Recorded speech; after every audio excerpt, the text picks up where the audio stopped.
Shalom, salam sejahtera bagi kita semua. Kami dari mahasiswa Politeknik Negeri Kupang, video ini dibuat untuk menyelesaikan salah satu tugas UAS di mata kuliah Geografi Pariwisata dengan dosen pengampu Christina Welly Plaituka SPD M.Par. Kami dari kelompok 4 terdiri dari 5 orang anggota yang masing-masing bekerja sama dalam memenuhi tugas ini. So, langsung saja, ini media presentasi dari kami.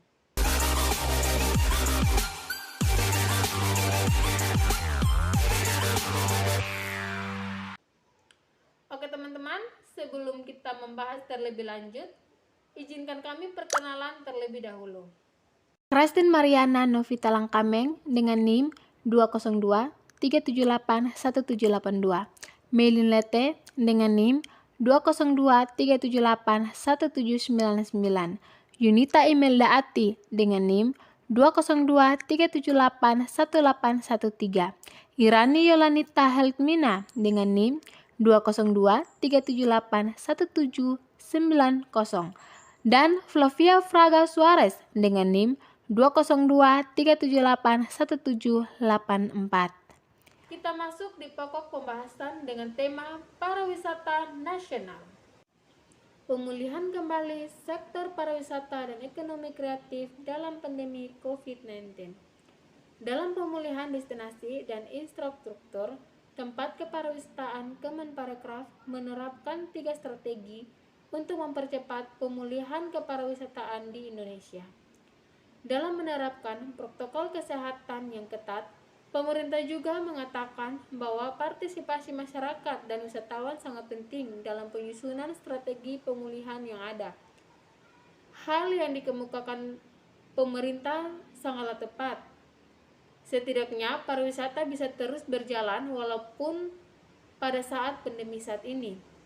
Jadi, dalam hal ini pemerintah sudah berusaha dengan semaksimal mungkin. Tinggal bagaimana kita sebagai masyarakat menjalankan dan menaati peraturan yang berlaku, seperti pakai masker, jaga jarak, cuci tangan.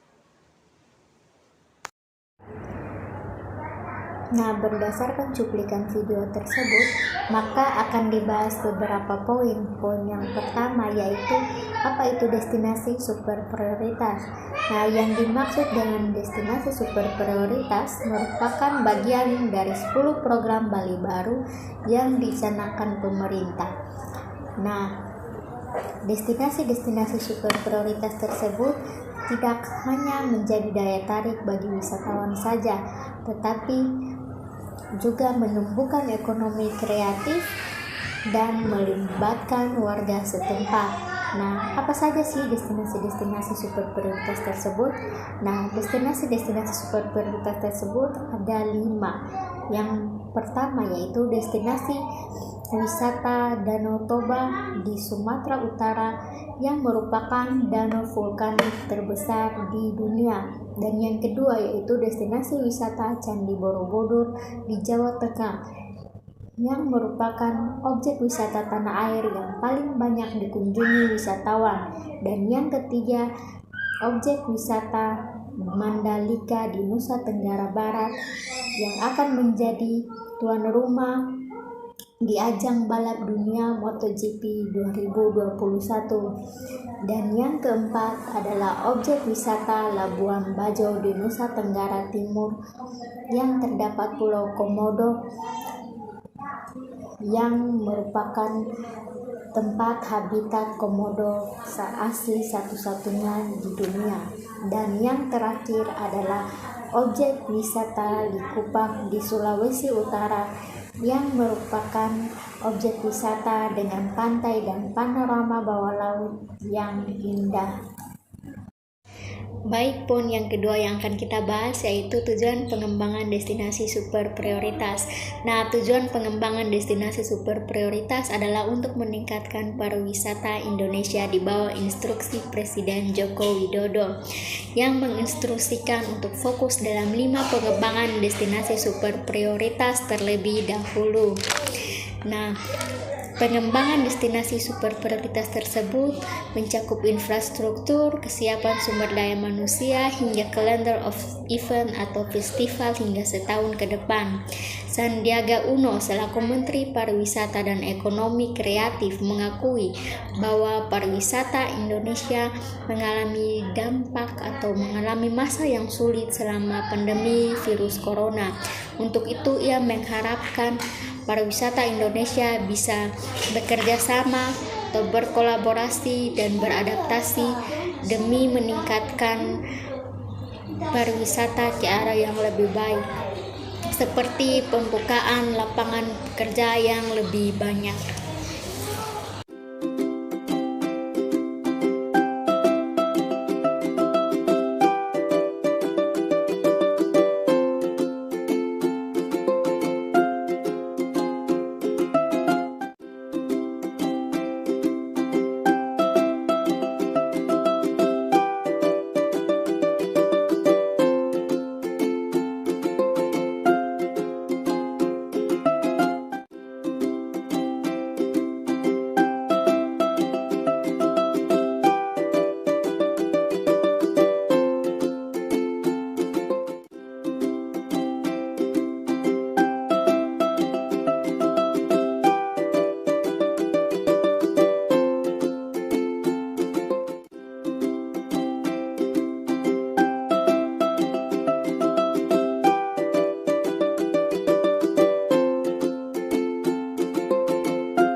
Pemanfaatan teknologi dalam bidang kepariwisataan. Sektor pariwisata pada dasarnya merupakan salah satu sektor yang memiliki potensi yang sangat besar untuk meningkatkan pendapatan negara dan daerah serta peningkatan pendapatan masyarakat ketika sektor pariwisata mampu dikelola dengan baik. Salah satu faktor yang menyebabkan kurang berkembangnya sektor pariwisata nasional yaitu karena pengelolaan informasi yang belum mampu menyediakan berbagai teknologi dan informasi yang tersedia. Karena itu, dalam pengembangan sistem informasi pariwisata yang berfungsi sebagai media informasi dan panduan bagi wisatawan yang akan berkunjung.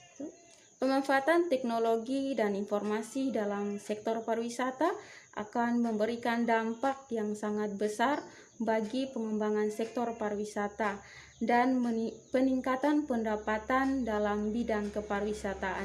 Pemanfaatan teknologi informasi ini harus disinergikan dengan kebijakan-kebijakan pemerintah dalam pengembangan pariwisata daerah terintegrasi dengan sistem pendukung pariwisata lainnya. Yang kedua, apa itu virtual tour?